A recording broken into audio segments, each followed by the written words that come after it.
Yo, foreigner, you crazy for this one. Yeah, they think I'm jab riding when I'm left hooking. Fiends say they love me cause they know I keep that sack moving. Sad to say, but this the life that I have grew in. I had to hustle, skipping class, man, I was true in. I can flip some packs and teach you how to do it. This the real deal. Better watch your back cause people will kill. Kill Bill, kill switch on the Glock. Yeah, this the real.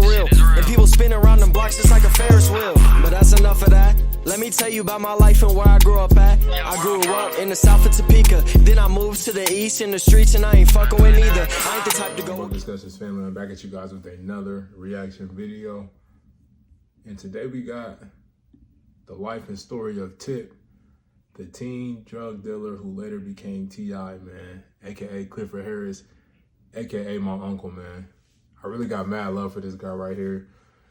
As you guys know, if you guys be tapped in, y'all probably heard me say this before. This is my first favorite rapper of all time. First favorite rapper ever, man. I love this dude. My uncle at the end of the day. As a disclaimer, this content might be gossip, rumors, or exaggerated. So let's keep that in mind as we watching this. And I'm gonna always keep that in mind as I'm reacting, man. So without further adu, let's check it out right now. Let's get it, man. This is my bedroom right here. This is the trap. Rubber band, man. We used to wear rubber bands to signify like how much money, how much blow we had. You know what I'm saying? We had wear 3 rubber bands that'll probably hold about $5,000. Tip was a real drug dealer. Like, he was making beats in the room. A lot of people say the originator of trap music, man. So I feel like a lot of people try to take that they try to take that that name and that mantle, but I feel like T.I.P. Clifford Harris got it, man. This piano, you know what I'm saying? He had his 6x9 speaker. The piano would be right here. The 6x9 speaker would sit on top of the piano, and the window was right there. And he would serve out the window with the dope in the speaker. Does the name Tip ring a bell? Well, that was T.I. before he became a renowned rapper in hip-hop. He was a serial drug dealer as a teenager in New York and Atlanta, who gained many rubber bands, which were a symbol of how deep he was in the trade. Rubber band, man. We used to wear rubber bands to signify like how much money, how much blow we had. You know what I'm saying? We had wear 3 rubber bands that'll probably hold about $5,000. He was so deep that he gained the name Rubber Band Man, which reflects his impact as one of the hottest drug dealers of his time. We got T.I. at LAX. This is a good question. T.I. used to be known as the Rubber Band Man. Van Lathan. Oh, wow, look at that. It was impossible to believe that, despite those hurdles, T.I.P. would turn out to be one of the greatest rappers of all time. Due to his family's financial situation, he found himself dealing drugs by his early teens to earn some money. Between the arrests and violence, T.I. continued to rap, selling mixtapes out of the trunk of his car to get his name out there. But how did it all begin? Let's dive in. Clifford Harris Jr., well known as T.I., was born on September 25th, 1980. Gotta put some lotion on my skin, dry as shit. In the Atlanta area of Center Hill. He was formerly known as T.I.P., a name given to him by his father as a kid. Tip resided in New York City for a bit. He often visited his father, who would later die from Alzheimer's disease. When Tip was at the young age... R.I.P. his pops. Cares about quality. Some people this would come on. If that's you, Bespoke Post is not for you. Every month, they fill your cart with suggestions from small brands based on your interests. This month, I was Since I put lotion on my shit. by Hodo. This Cleaver by Miesermeister. These whiskeys. Young age of 8, he started rapping. At around the same time, he started doing talent shows. Soon enough, he discovered he wasn't the school type and made the decision to drop out of school. But what came after this? Let's find out. Like anyone Tip's age, it was about time to get on the streets. We all know the street comes with its baggage, which included big crimes like selling drugs and terrorizing the neighborhood. But it looked like Tip knew what he signed up for and was ready to take the swing. And you come here at nighttime, man, you see that dude who just rode up and down that street on that bicycle? He was doing something. Okay, and it's gonna be about 18, 19 more when the sun go down. He started selling crack and became a famous crack kid back then. But just as soon as he ventured into the streets, he would have a taste of the consequence. His life would come to a drastic pause over a life-altering situation. I was young and stupid, man. I might have been 17, 18. So Tip was driving with no license one day, and he got pulled over with crack on him. It did not stop there. he would get arrested and eventually got 7 months in prison and 7 years on probation. But this would mark the beginning of a very brutal reality for him. The 7 years probation would haunt him even at the greatest peak of his career.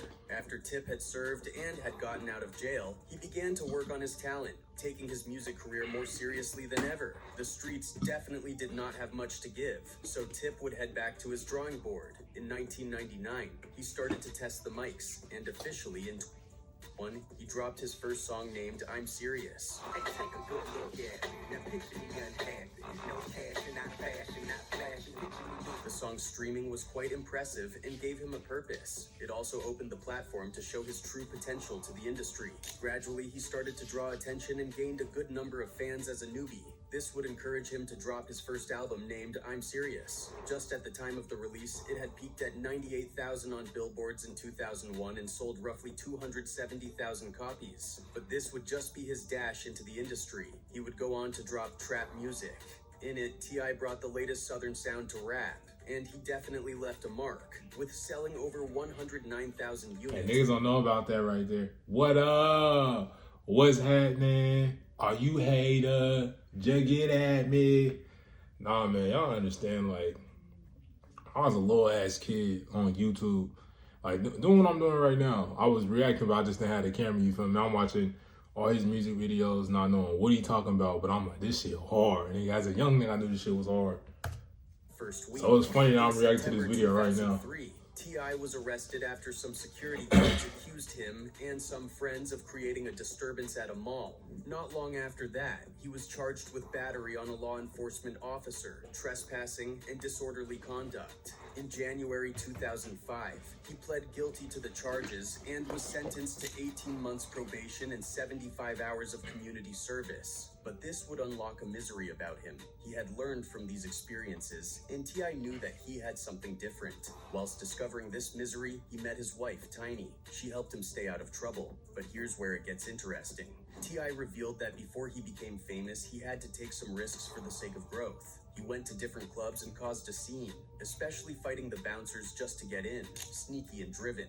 But he did that at the cost of some recognition and thirst for a better life. When he got in, he sold himself to the DJs and they would give him slots to sell himself. This greatly helped him as an upcoming rapper who didn't have anything but the streets. As he got famous, he dropped albums like In Day Streets, King, and Down with the King. All of these albums became successful that T.I. went ahead to open his own label, which he named Grand Hustle, and has established plenty of big artists including Travis Scott, Young D.R.O., Meek Mill, Iggy Azalea, and I ain't gonna lie, it's kind of bothering me just a little bit. I watch these different type of videos, man, but I don't even know who this is. Let me see. Hood War Chronicles.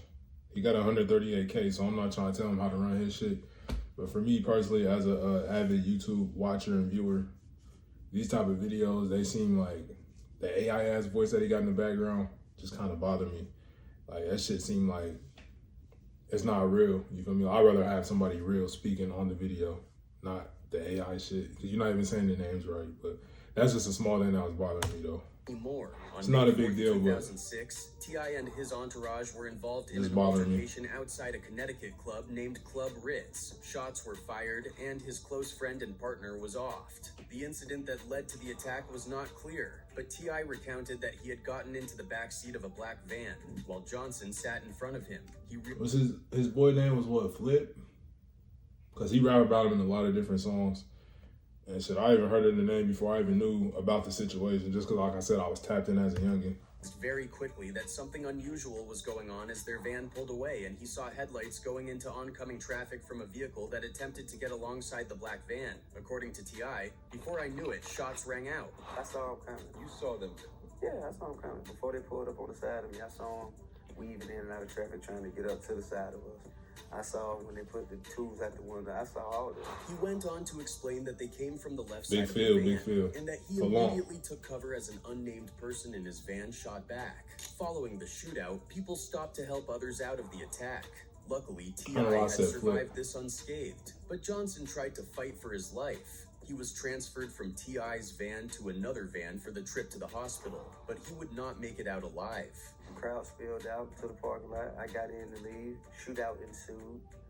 and there was several people shot. One person died. The person who died was Big Phil.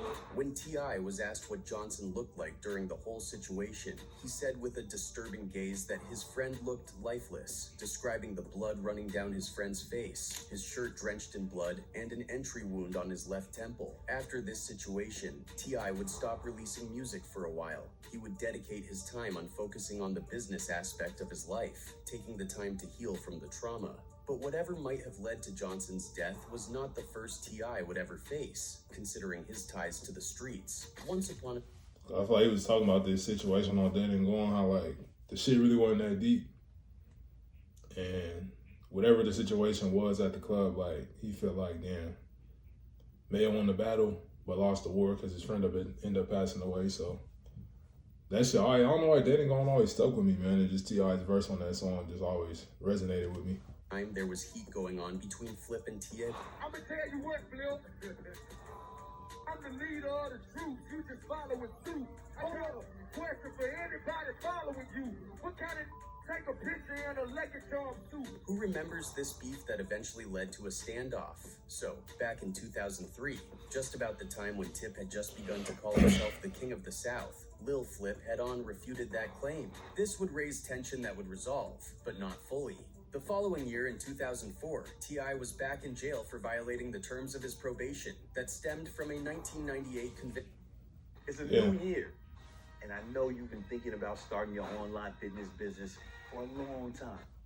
Conviction. While jailed, he did not have the power to take actions toward the pending situation, but the beef continued to brew over the next couple of months. Shortly after, there would be indirect occasions when these two Southern rappers decided to trade shots at each other. It did not stop there. They went a step further to even diss each other respectively in their songs and mixtapes. This got so intense that it would reach a boiling point. And it was at the time Tip had appeared as a guest on Houston radio station 97.9 and went ahead to further diss Flip. Well, it looked like he hinted a little, because he would later announce on live broadcast that he would be visiting Flip's Cloverland neighborhood to shoot a video exposing Flip as a fraud. It was not just talk of the mouth for Tip. He said the words and acted right on it. T.I. and his crew would indeed visit Cloverland, and let's just say they were ready to set the record clear. And of course, it looked like Flip and his goons are just as ready to collect T.I. and his boy. Something led to another, and the two groups would head to head. Both crews confronting each other at a detail shop near Cloverburger as the fight ensued. However, it might have gone down remains a mystery, but words were that T.I. would later go on the radio station to claim that they had recorded the whole incident and will release it with his next mixtape. But it just looks like that had bit the dust. Sometime in 2020, Lil Flip was a guest on Vlad TV, and like everyone knows of that channel, every tangled detail is revealed. Flip spoke unendingly about his beef with Tip during the interview, saying the feud ended when himself, T.I., and Jay Prince sat down for a face-to-face conversation. It was face-to-face over the phone?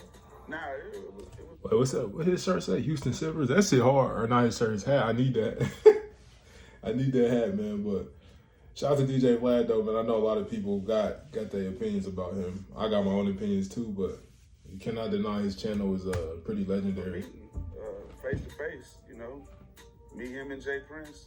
According to him, they kept the settlement between their trio, with everyone taking responsibility for their action. In his words, what we said was at an undisclosed location and cooler heads prevailed. You know, at the end of the day, it was some petty shish. That's what grown men do. Sit down and figure this out. They'll say it was at an undisclosed location and, you know, cooler heads prevailed. Probably wasn't about nothing for real. At the end of the day, it was some petty, honestly, you know what I mean? But that's what grown men do. Going back to how T.I. moved on with Johnson's death, he released an album in 2007 titled T.I.P. vs. T.I.P. And just like any album that T.I.P. had ever released since his coming to fame, it was widely accepted that it opened the BET Awards doors of 9 nominations for him. But it just looked like the dark cloud was already looming again.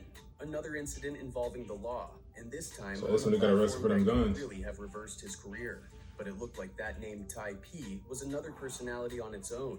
So words were that he was arrested just hours before he was slated to perform at the BET Hip Hop Awards in Atlanta. He was thereafter charged with possession of unregistered machine guns and silencers in addition to the possession of firearms by a convicted felon. Let's not forget, he was earlier convicted on felony drug charges in Cobb County, Jatao, in 1998, which landed him a sentence of 7 years of probation, which logically had not ended as of the time of the incident. Authorities had been tipped off by the firearms dealer who had contacted the ATF that a person had inquired about buying a machine gun without registering the weapon as required. The person who this turned out to be was none other Tip's bodyguard, who was left anonymous throughout the uprising. It probably would not have been a big deal if Tip had actually kept his slate clean, but that was not the case. The bodyguard went on to divulge, admitting that he had bought 9 firearms for Harris and the performer had given him cash to buy guns 4 separate times. How interesting. The authorities would later swing in on him and hold him under arrest at a parking lot. On the spot, the agents discovered 3 firearms in the car Harris was driving. It did not stop there. They went further to search his home in East Point, southwest of Atlanta, and unsurprisingly, they found 6 guns. Meanwhile, 15 miles outside the city, agents spent hours searching the rapper's home. According to court documents, T.I. arranged for a bodyguard to pick up $12,000 in cash from a local bank. The rapper then made arrangements to take possession of the guns Saturday afternoon. T.I. was eventually sentenced to 1 year and a day in prison for illegally possessing machine guns and silencers. He was released from prison about 7 months after serving nearly a year behind bars, was on 3-year probation as a part of his plea deal stemming from the federal weapons charges. T.I. was also required to speak to students about the dangers of guns and drugs. He was in the best position and also wanted his freedom, so why wouldn't he? So when he got out, he tried to dedicate more time and seriousness on his music career, but how could that have been possible if he was going back just as he had returned? One day, he was with his wife Tiny in California. What seemed like a moment of reuniting turned into yet another tale of trouble. As they drove around town, they got pulled over. During the stop, the police had complained that they smelled a strong odor of marijuana coming from the couple's car. Long story short, and they both were on their way to jail. They were arrested for the possession of a controlled substance, and they had their bail set at $10,000. They would be released the next morning. T.I. would stay out of trouble for a very long time. He not only took the time to build his personal brand, he worked greatly on remaining relevant in hip-hop. But as 2018 came by, the alter ego Tip would be up facing another legal trouble. The gist went that Tip had reportedly lost his key and could not enter the gated complex. Despite attempting to prove he was a member of the community, the security guard on duty refused to let him in. Trust Tip to always throw it down where need be. He called out the security in a very aggressive manner.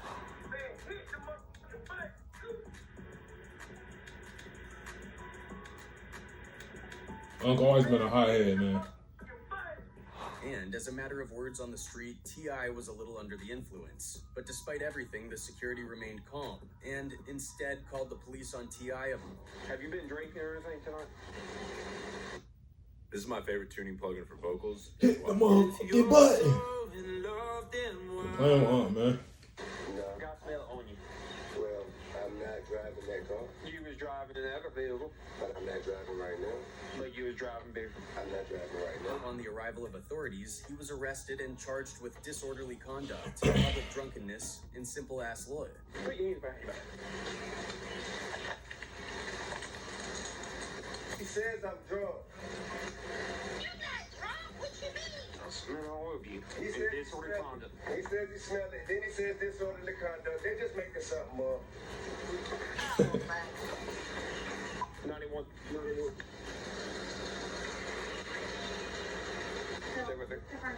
On the way. He was later released on bail of $2,200 that same day. Ever since, T.I. has maintained a low profile, but never the name of his family, because it looks like his child, King Harris, seems to be following the footsteps of his father. So sometime this year, King was taken to the DeKalb County Jail. Yeah. For anyone who knows, he has been on the news for the most infamous things you can ever think about. So when he got arrested, his father used his influence to get him out, but that did not stop him from going on the gram, goofing. Another thing, I am a free man. Stop God, I am not locked up. And another thing, I'm a free man.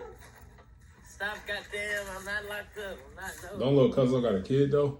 Because they're my cousin, man. Think he got a kid, though. I was, but I'm back. He got to lock in. This video blew up online. A especially on Instagram, drawing attention and reactions from users, some of whom are supposedly gang members. One person even commented, acting like he did 25 to life, he probably didn't even eat lunch. People weren't exactly kind about this action. More Instagram users got in, with one saying, "He looks more like a cartoon character than a real person." Another added, "This guy finished his ultimate life mission. He's got nothing left to prove to himself." The whole situation seems to have turned into a joke for many. That nigga look like a Simpson character. King Harris was pulling out of a gas station in a BMW that day when he almost hit a cop car. The officer pulled him over. During the stop, the cop smelled weed and saw a gun on King's hip. Who could take after the father, if not the child? Long story short, the officer would his info, and he found out that King had a warrant for skipping court in Pickens County for past vehicle violations. That's where the situation flipped. The fun discovery was that the warrant found was tied to an August 2022 incident where King was charged with speeding on a suspended license while also driving under the influence. That little nigga a criminal for real then, huh? For his father, then for himself, and he sure faced the consequences. Although the officer had commended Harris for cooperating all through the situation. In his own words, "Mr. Harris was cooperative and I removed the firearm from his hip with no issue. I then had Mr. Harris step out of the vehicle and I detained him by placing handcuffs on him. I escorted Mr. Harris to my patrol vehicle, conducted a pat-down, and placed him into the rear of my vehicle." In deeper reports, Harris wasn't alone at the time of the arrest. He had a couple of friends with him, and they ended up getting charged for the possession of excessive marijuana. Even Fox 5 had reported about his arraignment notice, claiming that he returned. That is to say that he most likely did not even know about his court date. He was later released to Pickens County after his arrest, and the warrant was lifted. Of course, the streets had a lot to say, especially since Harris's dad, T.I., is a well-known figure. Besides being a well-known figure, he was not a stranger to this path his child was trailing. One comment on Instagram summed up the general vibe. This the type of life he wants. His dad continuously tries to school him, and he continuously wants to play the ghetto hood ninja. Another person added saying, "Parents usually fail their kids, but this kid here failed his parents." And the one that really took the cake was someone saying, "To I right now, due to the nature of your atrocities, I'm gonna let you have a reflection period. Once you've had your epiphany, I'll provide the necessary funds to get you out of jail." It's almost like T.I. is catching some of the backlash from King's actions. Still, most people seem to think T.I. is genuinely doing his best to raise him right. Before this latest drama, back in 2022, a similar thing happened, but T.I. did self-justice and went on Instagram Live and didn't hold back in calling out his son. He said, "If he got and keep that ST up, he's going to prison. Ain't no way around it. Ain't nothing I'll be able to do about it," he said. "Cause I know that energy. I was that energy. I know exactly how it's gonna turn out." T.I. also admitted that he's done everything he could to discipline King, but now it's up to him. "He done got all the whoopings and punishment," T.I. said. "Did everything as a child you could do to him. So now you're gonna have to go through it and get through it, and ain't nothing that me and mama or nobody else gonna be able to say about it." Could it be that T.I.'s past may just be catching up with him in a funny way? Hey man, shout out to my aunt, TIP, man. Like, share, subscribe.